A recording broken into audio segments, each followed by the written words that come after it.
Hello everyone. Let's solve this problem. Yet another task. So you can read the entire question. So it starts from here. You can read the entire question. You can read the input and output as well, along with the examples. They have given the input and what output that we need to get. So you can read this one as well. I'll just summarize the entire question for you so that it will be very simple to understand and solve the problem. So what the question says is, just give me a second. So what the question says is, Alice and Bob are playing a card game. So Alice and Bob, I'll just take A and B. Alice and Bob they both are playing the card game where Alice selects consecutive segment of cards. So Alice selects consecutive segment of cards. I'll just give CC, and Bob removes one card from that segment. So Bob's main task is to remove the one card from the segment, and Alice has to select the consecutive segment of cards. This we have to keep in mind. So next, Alice wants to maximize the sum of remaining cards. Alice wants to maximize the sum of remaining cards. He needs to maximize the sum of remaining cards, and Bob wants to minimize it. So in simple terms, Alice is trying to maximize the cards and segment of cards, and Bob is trying to remove one card and trying to minimize the number of segment of cards. That is what they are saying in the question. What we need to do, our main goal is to figure out the segment Alice should choose to maximize the score after Bob removes the one card. This Bob removes one card, right? So after removing the one card, we need to figure out the segment that Alice should choose to maximize the score. Alice is maximizing, and after Bob removes one card, we need to figure out the segment Alice should choose to maximize the score. That's what we have to do, our main goal. So what will be the approach? I'll just remove this one. So what will be the approach? We'll go step by step as usual.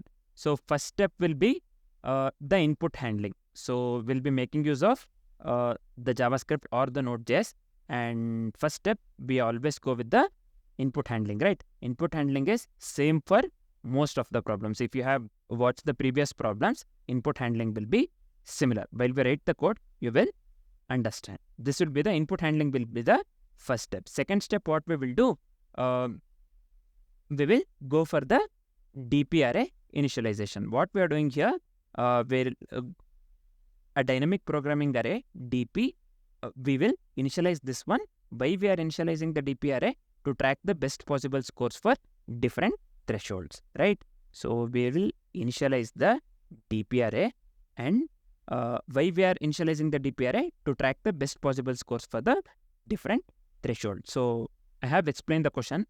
So and also we will make use of the ANS, nothing but answer or result, anything you can take. This is initialized to store the final answer. So this array will be initialized initially. So this will be used to store the final answer, and this DP array we are initializing to track the best possible scores for the different thresholds. These two things we are initializing at the step 2, right? So first step is input handling. Second step, this thing we are doing. And the third step, after initialization, we have to iterate through the possible thresholds, right? This is every time after initializing the DP array, and we are storing the final this one in the final result in the answer array or the result array, anything you can call. After this one, we have to iterate through the possible thresholds. For each possible card, value from 0 to 30. They have given in the question actually. You can read here the input actually correctly. For each possible card, that is value from 0 to 30, we will iterate through the card array, right? For each value, we calculate the best segment sum, considering that Bob will remove the most damaging card. Bob has to remove the one card, and we'll consider that Bob will remove the most damaging card based on the threshold, right? Nothing but third step is in simple thing, iteration. This will be iteration, right? The third step will be iteration. And after the third step, so what we'll do, we will calculate the segment, nothing but the segment calculation. For each threshold, what we will do, the current segment sum is dynamically calculated. So if a card exceeds the threshold, then what we will do, we will exclude from the current segment sum. So this is nothing but the segment calculation. This segment calculation part you will understand while we write the code. Actually. The fifth one will be result calculation. We will be calculating the result. And the fifth one, for each threshold, what we will do, we'll compute the possible maximum score. Actually, we have to find the maximum score itself, right? After Bob removes the one card, the maximum score that Alice can get, that one we have to calculate. So how we are calculating the maximum score? By subtracting the threshold value from the segment sum. So the overall maximum score is updated here. Nothing but this is result calculation, I can call. This is nothing but result calculation. So I'll just write this one, result calculation. So after calculation of the result, what we will do, we have to display the result, right? So how can we do that? Nothing but outputting the result. For that, we'll be making use of the console log. We are going with the JavaScript or the Node.js. So in my case, I'll be making use of the console log to print the result. So finally, what we'll do to output the result, we will finally display the best possible score as the answer. So I'll just give output here. These are the 6 steps. This is the approach that we are going with. So while we write the code, we will clearly understand what we are doing. So let me delete this one. Let's start writing the code. I'll just come here. Let's start writing the code. So initially what I'll do, as usual, we will start with by reading the input and set the input encoding to UTF-8. So I'll just give process.standardinput.resume, also process.standardinput.set encoding, right? This has to be, encoding. We are setting this one to UTF-8. This is fine. This is the part of input handling, right? Next, we will make use of the, I'll just initialize the input string to empty string. Why we are initializing the input string to empty string? We have to store the entire input, right? For that purpose. Also, we have to keep track of which line of input we are currently processing. For that one, I'll just initialize the current line to 0. This is fair. Then we have to collect the input data. For that, I'll just be making use of the event listener. So this is same for most of the problems. So I'll just give input handling is same for most of the problems. I'll just give standard input on here. Let me give data. Right. I'll just give input stdin, and next step, as usual, we will be appending the input string to, so where is this one? Input string to input stdin. So I'll just give input stdin. So I'll just copy the same thing and make the necessary changes in the next step. So here what we will do, once we get all the input, then we can trigger the following callback for the solution execution. So we have to execute for the solution, right? So how we have to read every possible, every input line by line.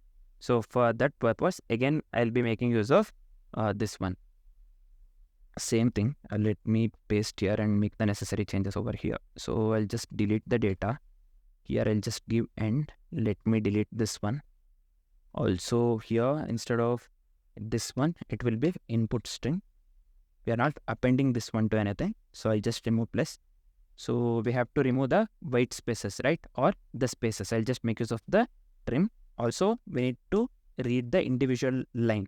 One line, line by line, right? For that, I'll just make use of the slash n.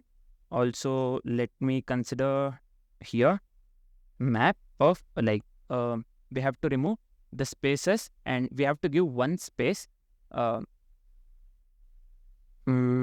Just give me a second. Yeah, we have to remove all the white spaces from the individual line of the input that we are reading, right? For that purpose, what I'll do, I'll just consider this one string. Let me make use of string dot. Again, I'll just make use of trim to remove the white spaces from every line, from each line. So after this one, so I will be calling the main function. So we have not written the main function yet. We will be writing the main function in the future. So I'll just leave the space over here so that after writing the main function, means we'll be writing the core logic or the main logic within the main function. So after writing the main function, we will call the main, we'll come here again and then we'll call the main function at the last. So I'll just leave the space there. After this, we'll write the helper function to read a line from the input. We have to read the individual line from the input, right? For that one, I'll just make use of the helper function. I'll just call this, I'll just give the function name readLine, right? So this one is fair. So after this, what I'll do, let's return input string, right? We are inputting, this one has to be input string. Current line, we are incrementing. We have to read individual line by line. So I'll be making use of, we are incrementing the current line. So this is fine. Next, after this, I'll just come to the main function where we will write the core logic or main logic. I'll just give function main. So this is fine. What is our step one? First step, we'll read the number of, we have to read the number of cards from the input. First, how many number of cards are there that we have to read, right? How can we do that? I'll just make use of equals. For reading, I'll just give read line and just make use of the read line. This is fine. Next, the step 2 will be, we'll read the array of card values, A from the input. So I'll just give A. This one, again, we have to read, right? For that one, I'll just make use of the read line and split. This is for individual space that we are giving, and also map of the type number. You can make use of big int as well. If you are dealing with the large numbers, we can go for the big int. I'll just make use of the number over here. So next step will be, as I have said in the approach, we will be going with the DP array, right? Let's initialize the DP array of size 32. I'll be initializing the DP array of size 32 to store the best possible score for each threshold of this one, card values. I'll just go with let DP equals new array of 32. Also fill, let me fill this one with 0. I'm filling this one this is nothing but the DP array of size 32. We are filling this one with the 0, right? You can go with the C type of this one as well. We can go with the typed arrays as well. uint 32. If you are handling with the, if you are going with the large arrays, then we can go with the typed arrays. If you are familiar with the C language, you can go with the typed arrays. So that is very that is memory efficient, right? The typed arrays are usually memory efficient. If you don't know about the type arrays, you can just Google typed arrays and you can write in that way as well. I am directly initializing the array of size 32 and we are just directly filling that one with 0 here. So you can go with the typed arrays as well. That is one more type. And the next step, we'll assign the variable. I'll just take the variable name answer and I'll just initialize this one to 0. Next, after this one, after initialization, what I have said, iteration, right? So we have to iterate over all possible card value from 0 to 30 in the question. In the input, they have given 0 to 30, right? Card values ranges from -30 to +30. That they have given in the question, if you have read the question properly. So next, we will go with the iteration. Nothing but I'll just make use of the for loop. For let I equals 0, I less than 31. I'll just increment the I, this one. I'll just set the current to 0. So after doing this, so we have to iterate over the each card value in the array A as well. Again, I'll just make use of the for loop. This is simple. For let, I'll just take one variable called x of A, individual cards of A. Nothing but what we are doing, we are iterating over each card value in array A. So this is fine. We will check if the current card value X is greater than the threshold I, right?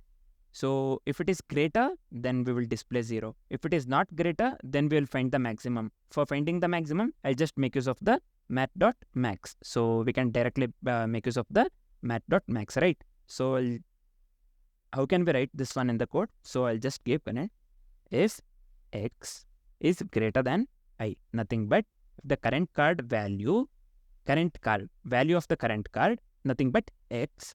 If it is greater than the threshold I, then if it is greater, I'll just make use of the ternary operator. If it is greater, then let's display 0. If it is not greater, I'll just make use of mat.max. So mat.max of what? Current as well as X, comma X. Here I did a mistake. Just give me a second. This has to be small x also. This should be plus, not the comma. So this is fine. Then if X is greater than the threshold, then we will reset the current sum. Otherwise, we will accumulate the card value X to the current segment, right? That's what we are doing. So next, after doing this, what we are doing, we have to update the iterated value of the DP with the maximum segment sum. So we need to calculate the maximum segment sum itself according to the question, right? So we have to update the iterated value of the DP with what? With the maximum segment sum we have found so far for the threshold I, or for this threshold I. Till now what we have found. So I'll just go with the iterated value of the DP. So for finding the maximum segment again. So we'll go with mat.max. So iterated value of the DP again. So from current, we'll get the maximum segment, right? From current, this one, basically just above this one we have written. So we'll get the maximum segment by this way. So usually through the current we'll get. So then what we will do after this step, finally we will calculate the best possible score by subtracting I from the segment sum. So we have to find the maximum segment sum, right? So again I'll just make use of, I have given answer, so I'll just make use of mat.max. So we have to find the maximum segment. So for the maximum, I'll just make use of the mat.max. This is fine. So from DP of I minus iterated value, right? Iterated value of the DP minus I. So this has to be answer iterated value of the DP minus I. So I hope this works. And finally, we have to display the answer. So we will get the answer here in this step, but we have to display the answer as well, right? So to display the answer, I just make use of the console log in my case. So I'm just making use of the JavaScript or the node, right? So here I can make use of the console log of answer. So this is it. Then we have written the main function. I'll just call the main function over here. So most of the times I forget this one, calling the main function. So this is fine. This is it. So I'll just come here. Let me give this input. We have to get the output 6, right? So and let me paste this one. May run. So we are getting the output 6. This is correct. Next, let's check for the other inputs as well. So this one has to give 10. Just give me a second. I hope, yeah, we are getting 10, right? So finally, we'll check for the last input. This one, we have to get the output 0. So here, let me paste this one. And finally, we got the 0 as well. So this code works absolutely correct. So just give me a second.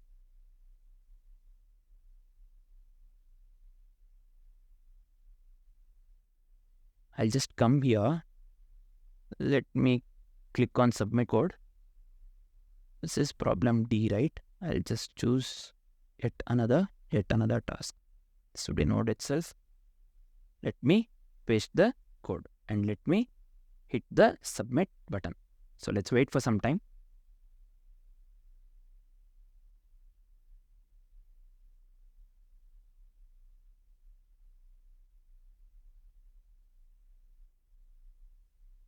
So you can see here, this got accepted, right? So yeah, this code works absolutely correct. So did I do anything? Just give me a second. Yeah, this code works absolutely correct. So this is it. Thanks for watching, guys.